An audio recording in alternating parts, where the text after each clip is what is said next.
For years, Hollywood barely seemed to notice her. Then one night, millions of people watched Octavia Spencer stand on its most powerful stage with an Oscar in her hands, trembling, crying, and struggling to finish a speech that sounded less like triumph than disbelief.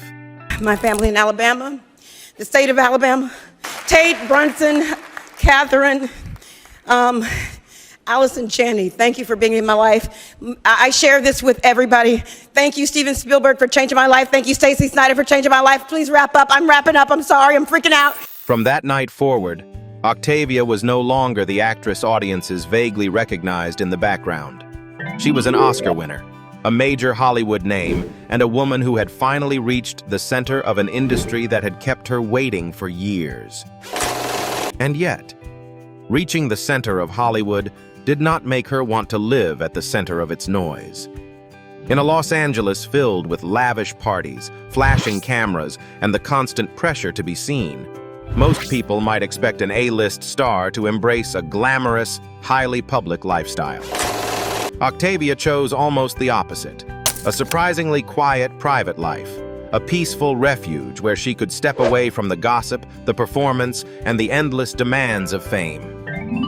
So what does Octavia Spencer's private world in Los Angeles really look like? And what does her quiet lifestyle reveal about the woman behind the Oscar? In 2013, 1 year after her Academy Award triumph, Octavia reportedly paid $841,500 for a Spanish-style bungalow in Toluca Lake, one of Los Angeles's quieter residential pockets. Built in 1927, the home spans roughly 1,714 square feet with 3 bedrooms and 2 bathrooms, modest by the standards people often associate with an A-list Oscar winner. And that may be the first thing the house tells us about her. Its beauty is not loud. An arched entrance opens toward a formal dining room, where an original wrought iron chandelier hangs above carefully designed built-ins that echo the curves of the doorways and fireplace. A hallway connects 3 spacious bedrooms and 2 bathrooms, including one that preserves original 1920s floor tiles and a bathtub. Central heating, air conditioning, and updated copper plumbing bring modern comfort without erasing the character of the past. But the emotional center of the property appears outside. Open the French doors from the rear bedroom and the noise of Los Angeles seems to fall away. Tall, mature trees create privacy around a quiet garden. There is a back porch beneath a pergola for morning coffee, a broad yard for intimate dinners with friends, and enough green space for something Octavia genuinely loves: gardening. She has spoken about her affection for flowers, including roses and daisies, and about the simple pleasure of returning home to care for them.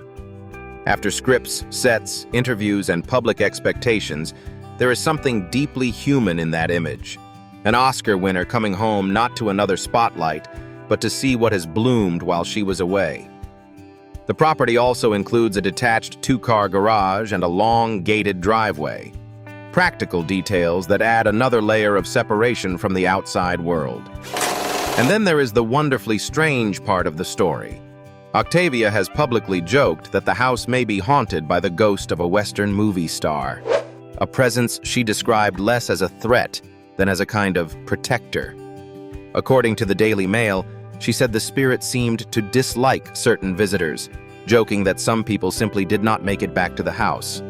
It is funny, slightly mysterious, and somehow perfectly suited to Octavia's personality. Because whether one believes in ghosts or not, the larger truth is easy to see. She has created a home that protects her peace. So if this quiet Los Angeles bungalow reveals how carefully Octavia protects her physical space, how has she protected something even more fragile? Her private relationships, her personal choices, and the life she has deliberately kept away from Hollywood's curiosity. Octavia Spencer has somehow managed to do both.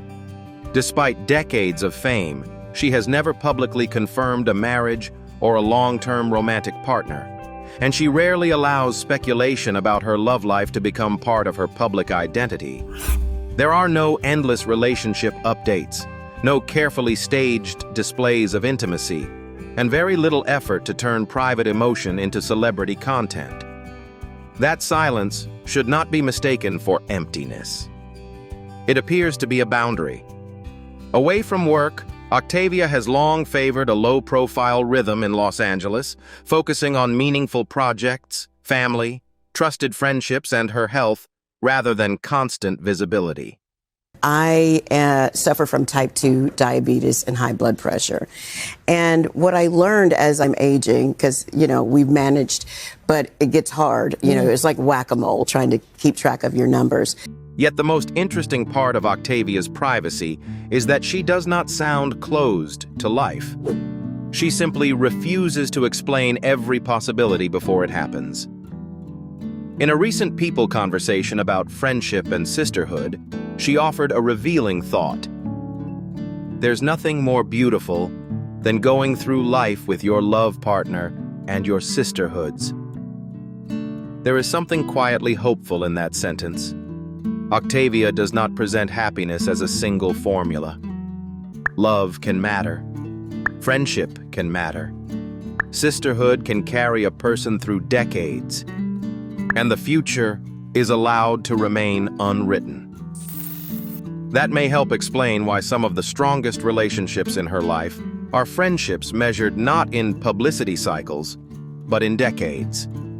Melissa McCarthy has been part of her world for more than 20 years, long before both women reached their current level of fame. Allison Janney is another deeply trusted friend. The kind of relationship built through shared work, humor, and the rare comfort of being understood without constant explanation. These women are not simply famous names around her. They form part of the trusted circle that makes a private life possible inside a very public industry.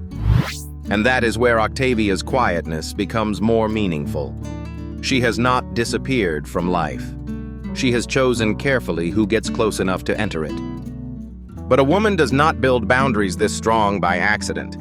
So where did Octavia Spencer learn to value loyalty, hard work, and emotional self-protection so deeply? They were formed much earlier, in a crowded home in Montgomery, Alabama. Born in 1970, Octavia was the sixth of 7 children. Her father died when she was 13, and much of the family's survival rested on her mother, Delcina Spencer, who worked as a maid while raising her children through financial hardship. There was little glamour in that life, but there was no permission to believe that poverty decided who those children could become. I had a very strong mom who made me and my sisters understand that there were no limitations on our lives except what we placed on ourselves, Octavia told People. Her mother also taught them something that would remain central to Octavia's character. She taught us to see people as people, all people. That lesson matters because Delcina was raising black children in Alabama with no illusion that the world would always be fair to them. She taught work ethic, kindness, and self-respect, while insisting that her daughters could still imagine lives larger than the circumstances around them. Octavia later joked that she only discovered the reality of glass ceilings after entering the wider world. Her mother originally hoped she might become a lawyer. Life had another direction waiting. In 1988, when Octavia was only 17 or 18, Delcina died. The loss came before the Oscar, before Hollywood, and before the world knew her name. And grief forced a young woman to confront a frightening truth. From that point forward, the direction of her life belonged to her. Octavia later explained it with striking clarity.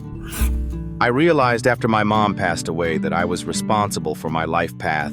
There were always going to be no's. But if I wanted anything, that I'd have to be tenacious, that I'd have to be persistent. That sentence may explain more about Octavia Spencer than any award ever could.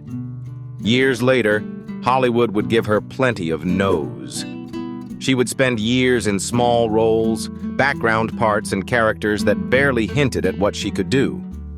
But persistence was not something she learned from an acting coach. The Oscar eventually came. So did wealth, recognition, and power. Yet the values underneath remained remarkably familiar. Work honestly, treat people with dignity, stay grateful, and never allow success to make you forget the people who carried you before the applause began. So how did those lessons from a working-class home in Alabama sustain Octavia through years of rejection, and eventually carry her all the way to the Academy Awards stage? The lessons Octavia learned in Alabama did not carry her straight to an Oscar. First, they had to carry her through more than 15 years of being overlooked. Her screen career began in 1996 with a small role as a nurse in A Time to Kill. There was no dramatic overnight discovery. No studio immediately announcing that a future Academy Award winner had arrived. Instead came years of supporting parts, brief appearances and characters audiences often saw without remembering the actress behind them. She appeared in films such as Being John Malkovich, Big Mama's House, and Bad Santa, while moving through television roles and auditions with remarkable persistence. Nurses, assistants, comic side characters. Hollywood kept giving her small spaces, and Octavia kept finding ways to make those spaces matter. For more than 15 years, she worked without any guarantee that the industry would ever see her differently. Then came Minnie Jackson. In 2011, The Help, directed by her longtime friend Tate Taylor, finally gave Octavia a role large enough to reveal what had been there all along. Sharp comic timing, emotional depth, anger, vulnerability, and extraordinary control. At 41, an age when Hollywood often becomes less generous toward actresses, especially black women, Octavia Spencer experienced the breakthrough she had spent half a lifetime earning. The awards followed quickly: the Golden Globe, the BAFTA, and then the Academy Award for Best Supporting Actress. When Christian Bale announced her name at the 84th Oscars, Octavia rose into a standing ovation. She reached the stage visibly overwhelmed, thanked her family in Alabama and the people who had changed her life. That moment was powerful because the audience was not simply watching a woman win a trophy. They were watching 15 years of small roles, rejection and persistence suddenly become visible. But the Oscar did not turn Octavia into someone satisfied with one great night. She went on to earn further Academy Award nominations for Hidden Figures and The Shape of Water, becoming one of the most respected actresses of her generation. She expanded into producing, supported more meaningful storytelling, and proved that Minnie Jackson had never been a lucky exception. And still, something about her remained unchanged. The woman who had spent years fighting to be seen did not respond to success by demanding to be seen everywhere. She kept working, kept choosing substantial projects, and kept much of her real life outside the machinery of celebrity. But after reaching the very summit that actors spend their lives chasing, why did she become even more determined to protect a quieter life away from Hollywood's noise? Now in her 50s, she places growing value on inner peace and well-being.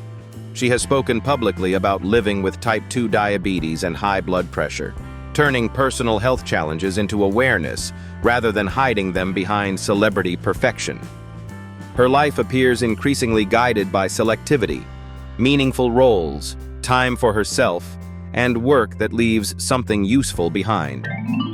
That purpose also reaches children.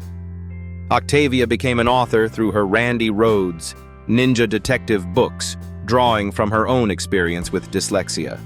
As she told Understood, "Reading aloud has always been a problem for me," recalling how fear once overwhelmed her because she kept inverting words and dropping words. She has also supported education through City Year Los Angeles, using her platform without making generosity another performance. At this stage of life, Octavia seems less interested in proving that she belongs and more interested in protecting what allows her to live well: health, purpose, meaningful work, and peace. So after the Oscar, the rejection, the loss, and the long journey toward a quieter life, what final lesson does Octavia Spencer's story leave for the rest of us? And that may be the quiet lesson at the heart of Octavia Spencer's journey. She fought for years to be seen, reached the highest stage in Hollywood, and then discovered that a meaningful life does not have to be lived in constant public view. Today, Her greatest luxury may not be the Oscar or fame, but the freedom to protect her health, friendships, and peace. What surprised you most about Octavia Spencer's private life? And do you think choosing a quieter life can be its own kind of success?